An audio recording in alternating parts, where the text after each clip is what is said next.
뉴스쇼 수요일의 코너입니다. 라디오 재판정.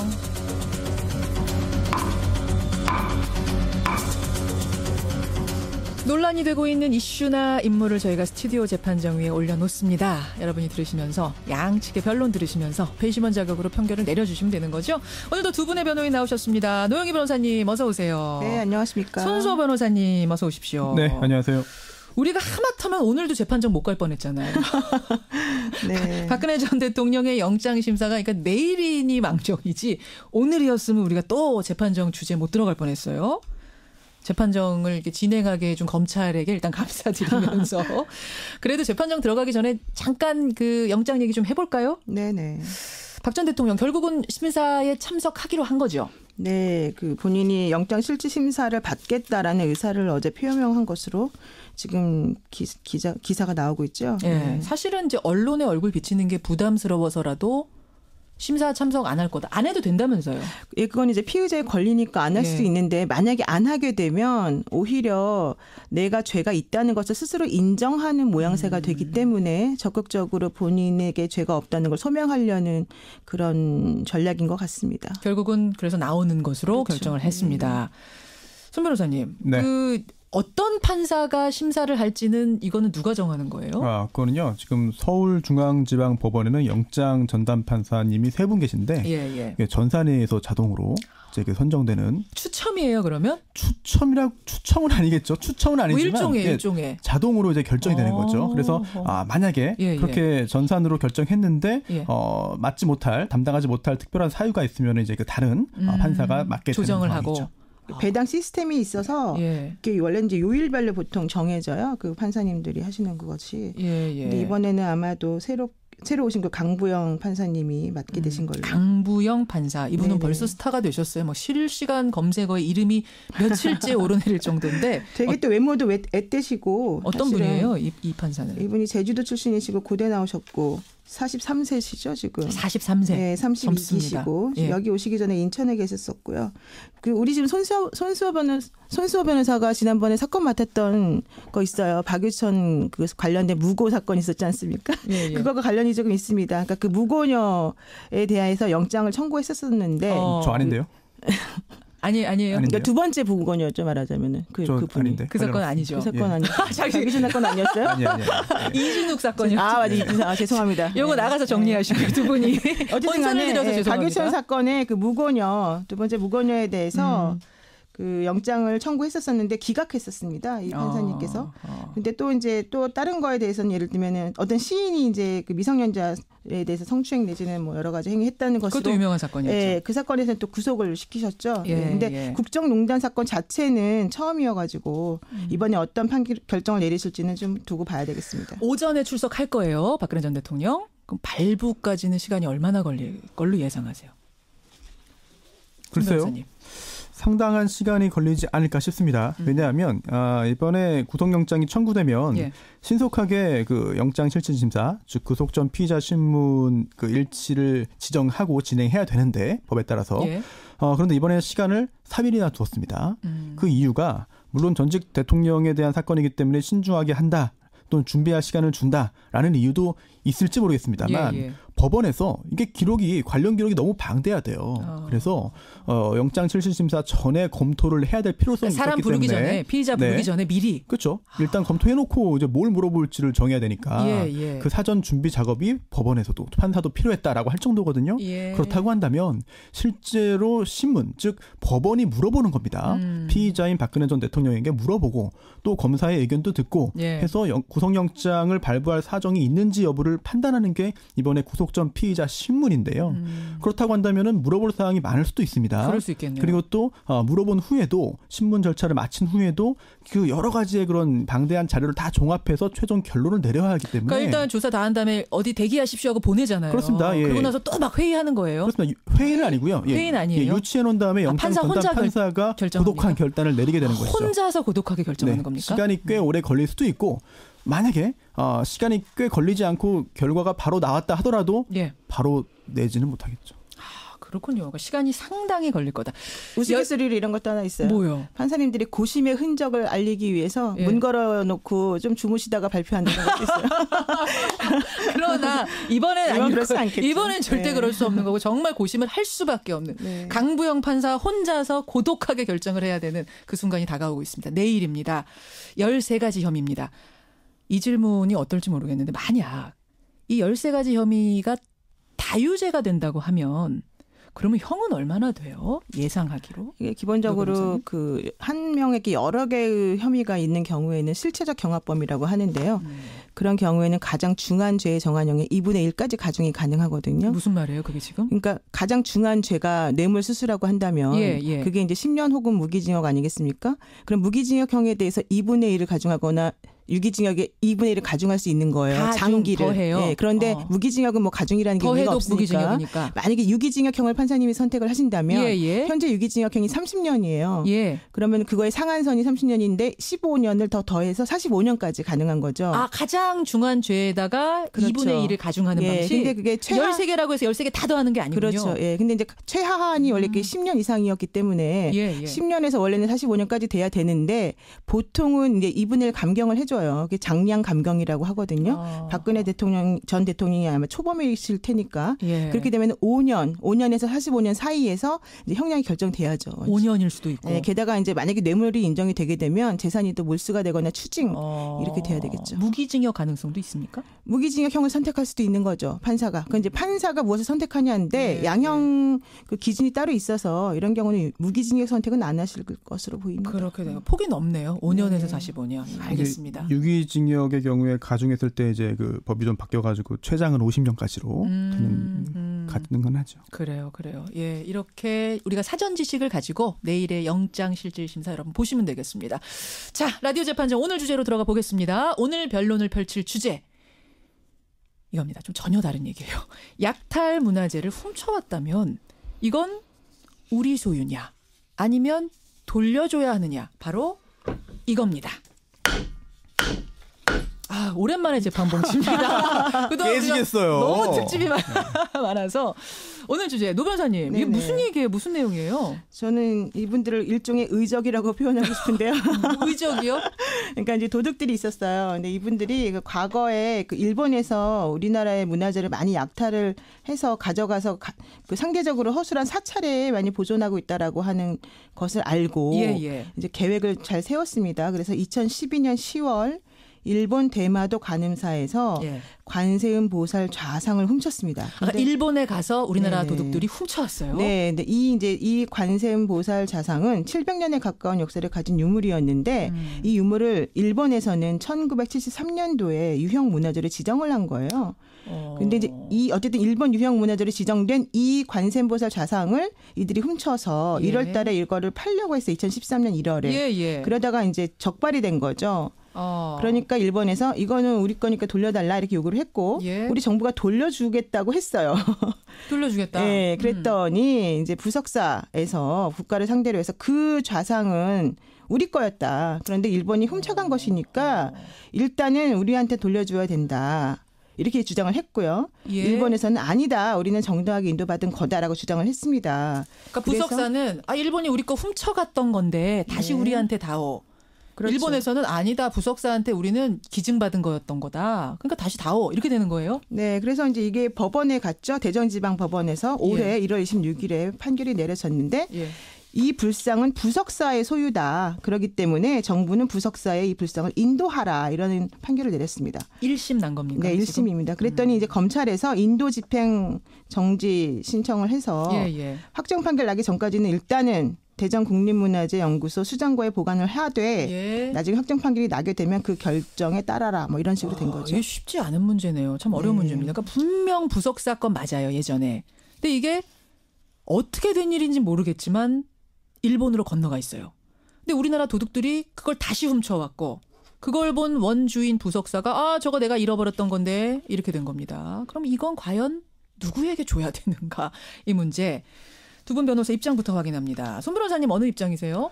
네, 일본이 밉지만 법적으로 볼 때 일단 돌려줄 수밖에 없지 않겠느냐. 그 후에 법적으로 풀고 외교적으로 풀어야 될 것으로 생각됩니다. 일단 돌려주고 법적으로 풀어야 된다. 노 변호사님. 저는 돌려주지 말아야 된다 생각합니다. 아, 이거 우리 거다. 부석사 거다. 네, 그렇습니다. 원소유자에게 돌아온 것이기 때문에 예. 그것을 돌려줄 이유는 없을 것이다. 돌려줄 이유 없다. 청취자 문자가 벌써 막 들어오는데 청취자들께 좀 질문이 많이 오는 게 뭐냐면 어떻게 두 분이 항상 의견이 갈리느냐.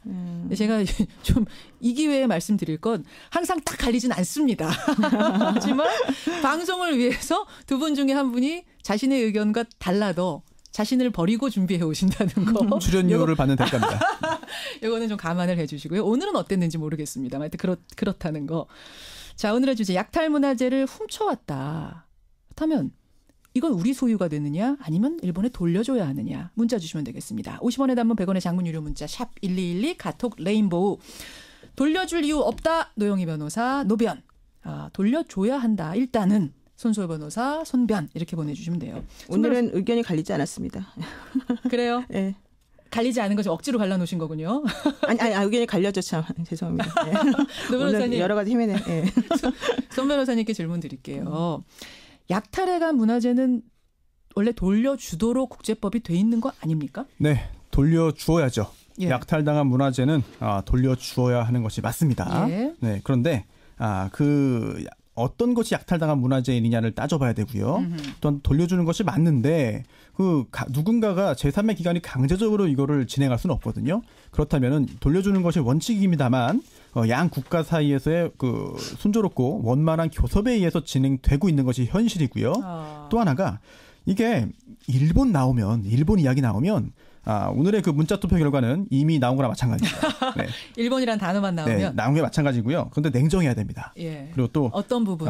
저도 위안부 만행에 분노하고 또 한일 위안부 협상 그리고 협정에 반대하고요. 물론이죠. 네, 그리고 또 소녀상 철거에도 반대합니다. 물론이죠. 그러나 이번 문제는 감정적으로 대응할 문제는 아닌 것 같아요. 감정적으로 대응하면 무슨 일이 생긴다고 생각하시는 건데? 이게 오히려 역효과가 나고요. 문화재 환수에 오히려 부작용이 생길 수 있는데 이거는 뒤에 말씀드리고 일단 두 가지로 나눠서 봐야 될 것 같아요. 단계적으로. 첫 번째, 이번 판결의 법적인 의미가 무엇이고 그 판결 자체가 옳으냐 그르냐 문제가 있냐 없냐를 봐야 되고요. 두 번째, 설령 이번 판결이 옳다 하더라도 나중에 대법원에서 이 판결이 확정된다 하더라도 과연 이게 우리나라가 그동안 열심히 해왔던 문화재 환수 노력에 찬물을 끼얹는 거 아니냐, 오히려 부작용 생기는 거 아니냐라고 하는 점까지 살펴봐야 될 것 같은데요. 두 가지. 첫 번째부터 그럼 볼게요. 네. 일본에 의해 약탈이 됐다면 돌려줘야 되는데, 그러니까 약탈당했다는 직접적인 증거가 법적으로 없다고 보시는 거예요? 없습니다. 예. 자, 거기까지. 노 변호사님. 직접 증거가 없는데 이걸 어떻게 가지고 오느냐. 만약에 약탈이 아니라 정상적인 양도 방법, 예를 들면 기부라던가 증여, 선물 이런 것이었다면 그것을 기록을 하게 되어 있어요. 그런데 그런 기록이 전혀 없고요. 또 이제 그 불상이 자리를 옮길 때는 그 불상의 배에다가 그 기록을 남깁니다. 우리가 그걸 복장기라 그러거든요. 정상적으로 옮겨졌다면. 네네. 근데 언제 어디서 어떤 식으로 자리를 옮겼는지, 왜 옮겼는지 그런 기록을 해야 되는 게 있는데요. 이 관세음보살 자상에는 그게 없어요. 그러니까 만약에 이게 정상적인 매매나 증여 등을 통해서 인도된 것은 아니다라고 지금 일단은 우리가 볼 수 있는 거고요. 오히려 이 해당 불상에 그 불에 그을려진 자국이 있습니다. 그렇다면 이것은 약탈을 한 것이 아닌가 이런 생각을 우리가 해볼 수 있는 거죠. 그것으로 미루어 볼 때. 네, 그래서 판사님께서도 1심에서 판결을 내리실 때 그 판결의 근거가 바로 그거였었습니다. 기본적으로 이 관세음보살 자상이라고 하는 것의 소유는 부석사 것인 것 같다. 그리고 그것이 정상적인 방법으로 양도된 것은 아닌 것으로 판단이 된다. 그러므로 부석사에 돌려준 것이 맞겠다. 이런 식으로 판단하셨거든요. 예, 손 변호사님 어떻게 생각하세요? 그러니까 이 기록이 정상적으로 되어 있어야 될 것들이 안 돼 있는 걸 보면 약탈 아니냐. 네, 그렇게 짐작하는 거죠. 근데 판결은 짐작으로 되는 것이 아닙니다. 일단 1심 판결문을 보더라도 판사님이 이렇게 보셨어요. 어떻게요? 넉넉히 추정할 수 있다. 부석사 소유라는 점을 넉넉히 추정할 수 있다라고 하면서 포괄적으로는 그런 것 같다. 넉넉히라는 게 법률 용어는 아닌 것 같은데 그리고 추정을 한다고 해서 소유권이 인정됐습니다. 약간 이례적이 아닌가 싶습니다. 그래서 이게 증명 책임이라는 게 있어요. 그래서 원고 즉 부석사가 이건 우리 원래 소유물이다. 우리 거니까 우리가 가져가겠습니다라고 소를 제기한 거잖아요. 국가를 상대로. 그렇다면 소유권을 증명해야 돼요. 그런데 넉넉히 추정된다? 아무리 넉넉하다 하더라도 추정의 단계에 불과하면 이게 소유권이 인정되는 것이 맞느냐라고 하는 의문을 제기할 수 있겠고요. 예. 또 하나가 이게 부석사가 소유하고 있었는지가 불분명하다는 점에 대해서 이게 문화재청도 같은 의견이었습니다. 뭐냐하면 문화재청이 해당 소송에서 의견을 제시합니다. 어떻게요? 보고서를 제출하는데요. 외구에 의해 약탈됐을 가능성이 크다. 그러나 직접적인 입증 자료는 발견하지 못했다라고 하고 있거든요. 그렇다면 엄격하게 우리나라 사람들끼리의 소송에서 이런 분쟁이 생겼다고 한다면 입증이 안 됐기 때문에 돌려받지 못한다는 판결이 선고되었을 가능성이 매우 높습니다. 우리나라 사람들끼리면 그렇게 됐을 그렇습니다. 텐데 이게 일본이라고 해서 어떤 국민 감정을 넣을 수 있느냐? 그래서 그 말씀이세요? 물론 매국 판결도 안 되는 것이고 문제가 큰 것이지만 판사님 들으시면 좀 기분 나쁘시겠습니다만 일종의 애국 판결로 해석될 수 있는 여지가 있다면 이거 역시 문제 아니겠느냐라는 생각입니다. 자, 청취자 문자가 뜨겁게 들어오는데 아니나 다를까 뜨겁게 들어오는데 몇 개만 보죠. 1202님. 손변편입니다. 일단은 넘겨주고요. 부석사가 정식으로 반환 청구하는 길로 가는 게 바람직하다. 반면에 박명세님은 일본이란 나라는 협상 자체가 안 되는 나라입니다. 따라서 돌려줄 필요 없습니다. 3046님은 돌려는 일단 줍시다. 대신 꼭꼭꼭 다시 찾아와야 됩니다. 하셨어요. 8285님은 일본이란 나라가 법으로 얘기할 수 있는 나라가 아닙니다. 거기도 계속 어거지 쓰잖아요. 우리도 억지 좀 써봅시다 하면서 돌려주지 말자. 의견이 이렇게 들어오고 있는 상황입니다. 자, 아까 손 변호사님 말씀하셨던 두 번째 얘기를 해볼게요. 그러면 이게 그러니까 감정적으로 문화재 문제를 다루다 보면 엉킬 수도 있다. 이거 하나를 찾아올 수는 있지만 그다음에 줄줄이 여러 나라하고 해야 되는 문화재 반환 문제에서 걸릴 수 있다. 노 변호사님 어떻게 생각하세요? 근데 그게 감정적으로 판결을 내리신 거는 아니고요. 왜냐하면 재판이라고 하는 것은 원고가 소송을 제기했을 때 그에 대해서 주장하는 것에 대해서 입증 책임이 있는 거거든요. 근데 재판장이 보시기에는 원고가 주장한 내용과 그 주장을 뒷받침하는 증거들이 타당했고 그것이 인정되었기 때문에 이런 판결을 내리신 거니까 그걸 감정적 판결이라고 우리가 단정할 수는 없습니다. 그리고 두 번째 지금 말씀하시는 것과 관련해서 사실 그래요. 우리 문화재가 외국에 많이 나가 있기 때문에 문화재를 환수하려는 여러 가지 노력을 하죠. 그렇지만 실질적으로 국제법상으로 환수 받기까지 너무 많은 시간이 걸리고 또 제대로 환수된 적도 거의 없어요. 그래서 너무 어려워요. 너무 어렵고 일단 돌려주는 것이 맞다라고 주장하시는 분들의 그 논리는 이해하지만 돌려주고 나면 못 돌려받습니다. 이번에 가면 다시 걔는 안 와요. 그러니까 그 유무로. 제가 봤을 때는 그런 부분들도 많이 고려를 한 것으로 보이고요. 만약에 정말로 일본의 소유가 맞다라고 한다면 일본이 점유하고 있었다는 것만 가지고 일본이 원래 제대로 그것을 가질 권리가 있었다는 걸 말할 수는 없거든요. 그러니까 일본이 어떻게 그 물건을 소지하게 되었는지에 대해서 먼저 밝히는 것이 타당하다고 생각을 하죠. 자, 손 변호사님. 네.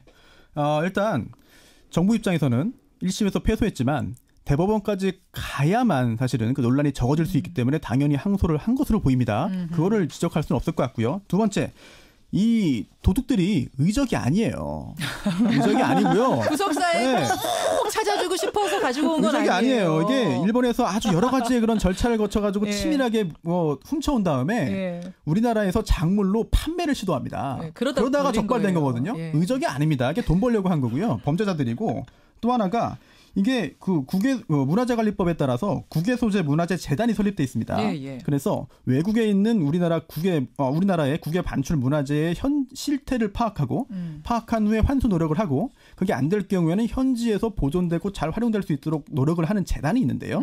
이처럼 외국에 지금 나가 있는 이제 그 불법으로 반출된 그 국외 소재 문화재가 굉장히 많이 있습니다. 이 불상 한 점이 아니에요. 심지어 작년 7월 기준으로 무려 16만 8천 점이 있습니다. 나가 있는 게요? 네, 그렇죠. 그리고 그 중에 절반 가까이가 일본에 있습니다. 그런데 일본과 우리나라 사이에 또는 일본의 그 문화재를 소장하고 있는 개인과 우리나라의 어떤 그 학술재단이나 교수님들 사이에서 개인적으로 여러 가지 논의를 거쳐서 조금씩 환수가 되고 있습니다. 그런데 그런 과정에서 노력을 하고 있는데 이 도둑이 훔쳐온 한 점의 불상 때문에 이런 모든 노력이 수포가 되고 갈등이 막 생겨버리면 또 하나가 어떡하냐? 이게 그동안은 우리나라에서 반출된 것으로 추정되는 여러 문화재들이 사실 공개가 된 게 많이 있었어요. 전시가 되거나 진열이 되거나. 그런데 이런 것들이 다 숨어버릴 수 있습니다. 그렇군요. 이게 더 큰 문제라고 할 수 있겠죠. 자, 여러분 어떻게 생각하십니까? 8487님 일본이 부석사에서 기증받았다는 증거를 그쪽이 제시하지 못하면 돌려줄 필요 없다. 반면에 하승수님은 아무리 좋은 일도 법과 절차에 따라야 된다. 이게 억지처럼 일본에 비춰지면 곤란하다. 문자가 이렇게 들어옵니다. 자, 여러분 보내주세요. 50원에 단문 100원의 장문 유료 문자 샵 1212로 마지막 문자 보내주시면 되겠습니다. 우리가 슬기롭게 이 부석사 불상을 문제를 풀어야 됩니다. 부석사 불상 하나만의 문제는 아니고요. 어떻게 하는 게 가장 슬기롭고 좋은 방법인가? 여러분의 문자 이렇게 들어오고 있군요. 9088님 감정대로 하면 안 됩니다. 일본에 돌려주고요. 부석사가 소송해야 된다. 이제 9088님 같은 생각이 손변 생각이고 반면에